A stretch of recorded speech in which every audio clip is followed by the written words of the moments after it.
This is the Positive EQ Perspective, where you'll find a more positive outlook on life by developing your emotional intelligence.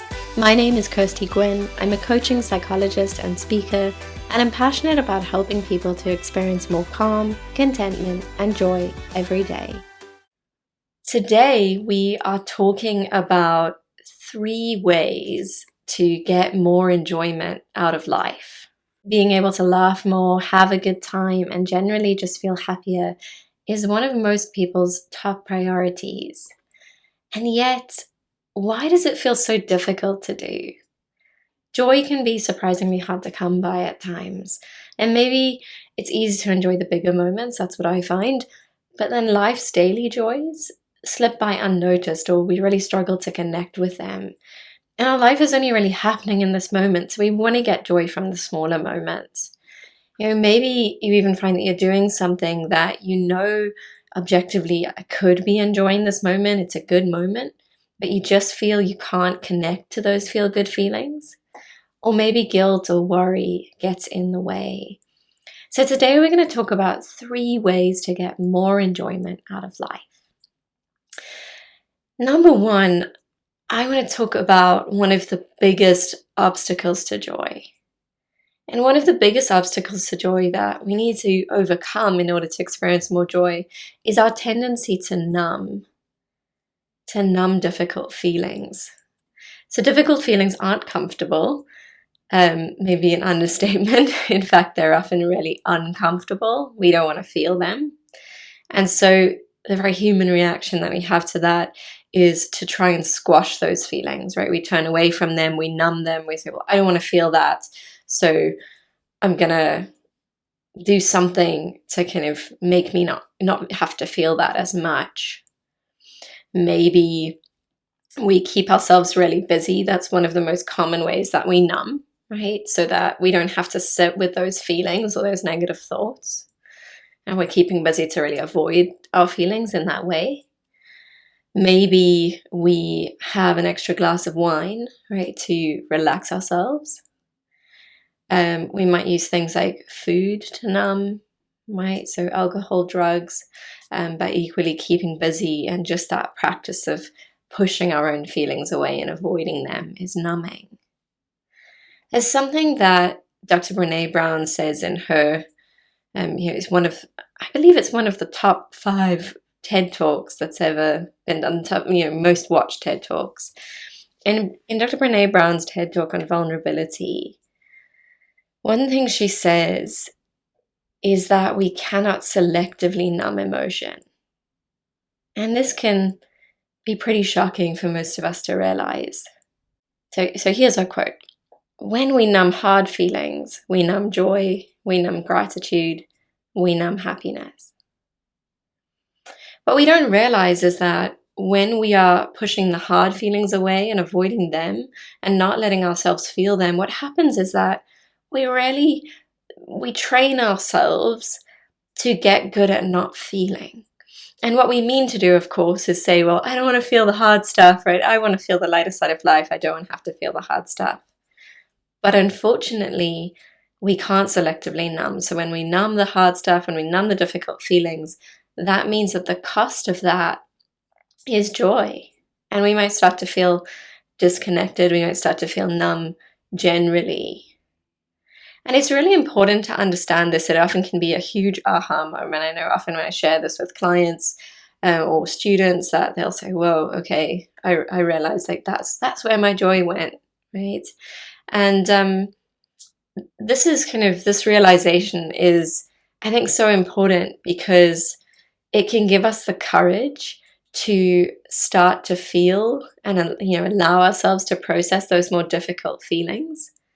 It's one of the things that personally gives me the courage to feel those difficult feelings.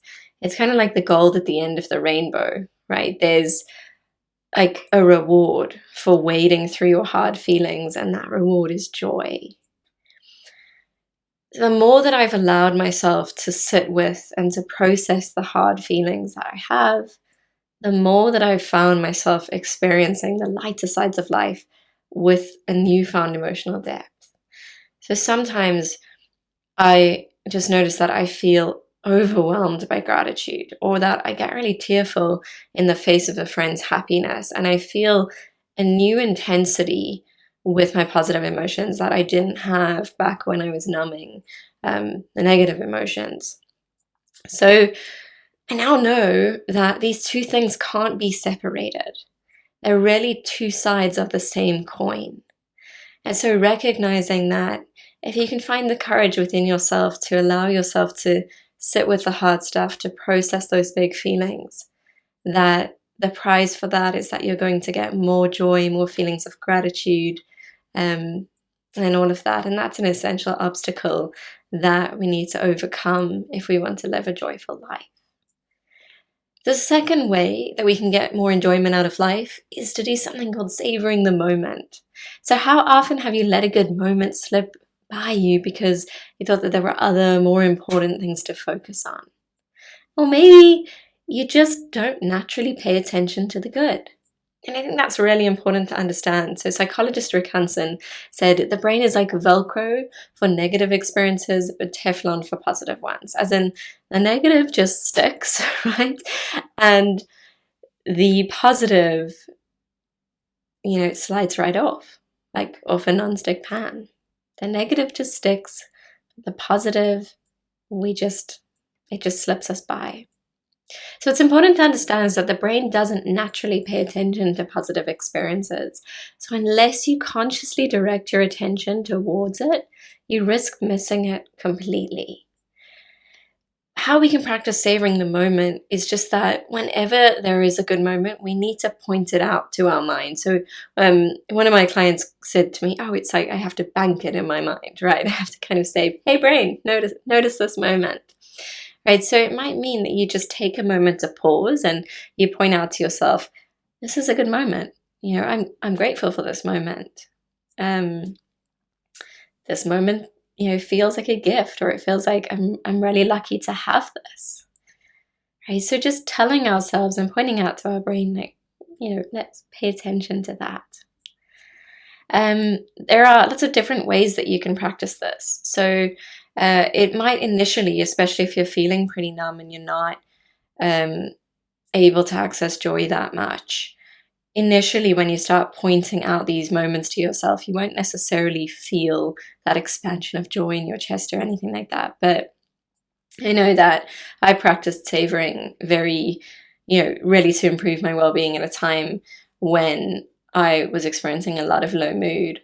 And after just pointing out to my brain, this is a good moment, this is a good moment, this is a good moment, after about a week and a half, I remember that I just kind of woke up one day and thought, whoa, I feel so much happier. It was just such a big shift. It was almost like my brain just needed a bit of time for me to be noticing those good moments, pointing them out so that it could, until it really affected my mood. So sometimes it's as simple as starting there, but it also can just be about making the moment last a little longer by savoring it, right? So when something good happens, just really leaning into the feeling and just making, rather than skipping over it, just really leaning into it and appreciating it and almost swishing it around in your mind is a term that I've heard and thought was really lovely. So, one simple way that I'd even do this is that it's so easy that if I get a text from a friend or something like that, that I can get that while I'm working and I'll just read it and then kind of carry on and move on very quickly. And if I want to get better at being joyful, right, what I do, the practice that I have now is that when something even small but good like that happens, I will just take a moment to pause and say to myself, how lucky am I to have someone that is thinking of me, right? So it's really just about, if we're walking in nature, I'm lucky to have this park near to my home, right? Or I'm lucky to be here, or I feel grateful for being here. And through savoring, we're going to find that over time we just get better and better at enjoying those daily joys, which I don't know about you, but that's where I want to get my joy from. It's easy to get joy from the big moments, or it's easier to get joy from those big moments. but our day-to-day lives, they're these little things. And if we can find joy in those areas, then that translates to really experiencing a joyful life, which I think is what I know that's what most people here want. I want to say all people, because I can't imagine anyone who doesn't want more joy. Finally, the third thing that we need to do in order to get more enjoyment out of life is to practice gratitude.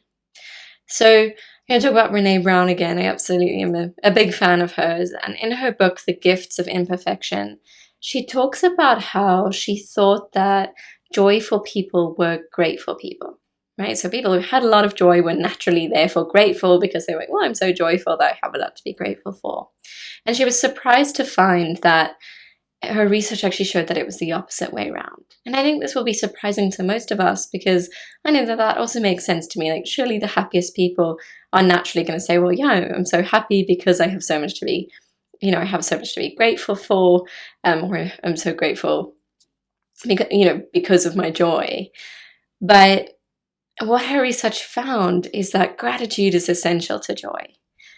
Every single person that she interviewed that described themselves as joyful or spoke about living a joyful life had a specific, formal way of practicing gratitude embedded into their lives.